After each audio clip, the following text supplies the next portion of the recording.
Good morning students. जैसा कि पिछले क्लास में आपको हम फोर्स के बारे में बता रहे थे, आज उसको आगे बढ़ा रहे हैं। कल हम आपको बताया था कि फोर्स जो है दो तरह का होता है, एक को कॉन्टैक्ट फोर्स करते हैं, एक को नॉन कॉन्टैक्ट फोर्स करते हैं। कॉन्टैक्ट फोर्स में मस्कुलर फोर्स आता है, फ्रिक्शनल फोर्स आता है, और नॉन कॉन्टैक्ट फोर्स में इलेक्ट्रिक फोर्स आता है, मैग्नेटिक फोर्स होता है और gravitational force होता है. So these are the type of force in which or sometimes the agent of the force that act on a body, and that's why this type of force is called contact force. It means अगर हम किसी object में force लगाते हैं तो force object और agent जो force लगा रहा है दोनों का डायरेक्टली एक दूसरे से टच होता है। ऐसे फोर्स को हम लोग कहते हैं कॉन्टैक्ट फोर्स, जो कि मस्कुलर फोर्स और फ्रिक्शनल फोर्स के रूप में जाना जाता है।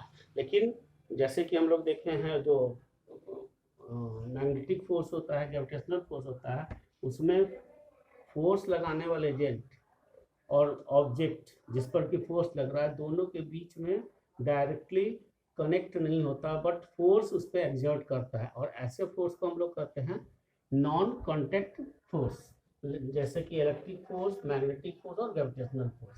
अब इसमें से कुछ चीज़ों के बारे में, फोर्स के बारे में हम लोग पढ़े हैं। मस्कुलर फोर्स, जो फोर्स मसल्स के द्वारा लगाया जाता है, जैसे कि हम कोई सामान को उठाते हैं तो हम उस ऑब्जेक्ट को उठाने के लिए मस्कुलर फोर्स लगाते हैं, उसको हम लोग कहते हैं मस्कुलर फोर्स। बट हम लोग क्लास 6-7 में पढ़े हैं फ्रिक्शनल फोर्स। ये फ्रिक्शनल फोर्स क्या है? ये हमेशा दो सतह के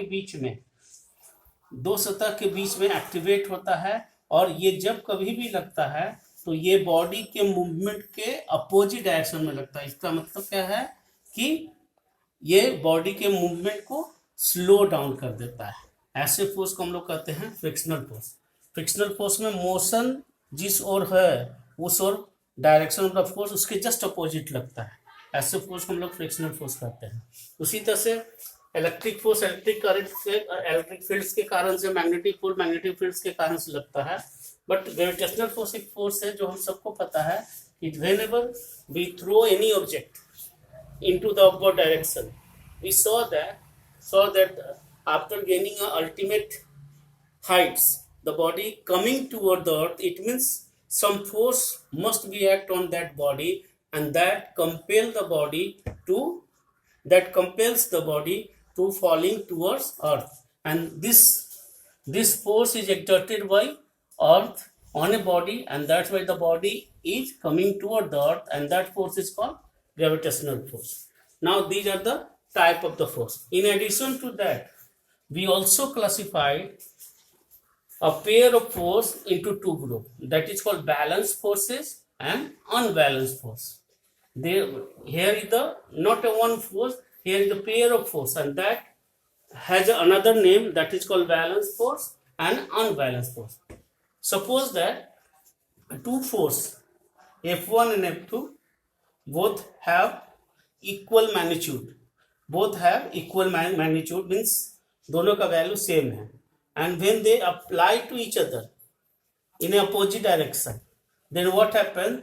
The state of the body remains the same, it doesn't change, and it means the resultant becomes zero. There is no change in the state of the body, it means the resultant becomes zero. In that case, this type of pair of force is called a balanced force.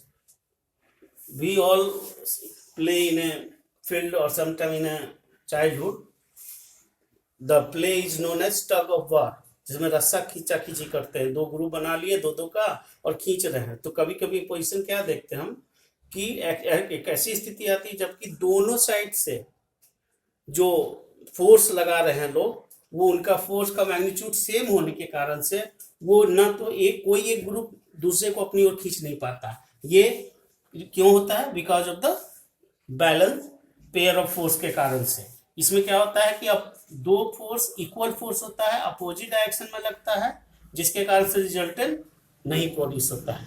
But एक another force है, ये भी pair of force है, मतलब एक से अधिक force का कोऑर्डिनेशन इसमें होता है। इसमें क्या है कि F1 और F2 जो है अनइक्वल फोर्स होता है, and they act in opposite direction, So it must produce resultant. It must produce resultant.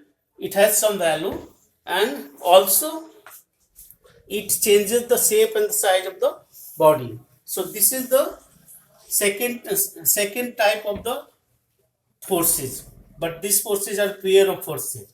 Now we come to the some features of the force which is left in a previous class. So what is this? As we have said that whenever we apply force on a body, the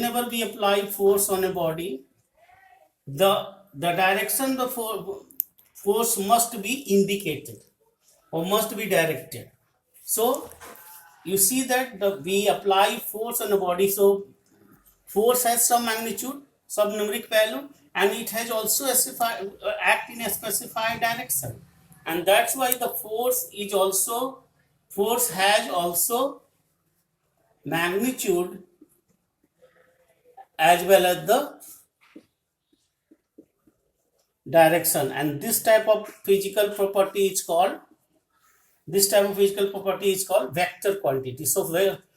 So force is also a vector quantity because it has some value and it act in a specified direction.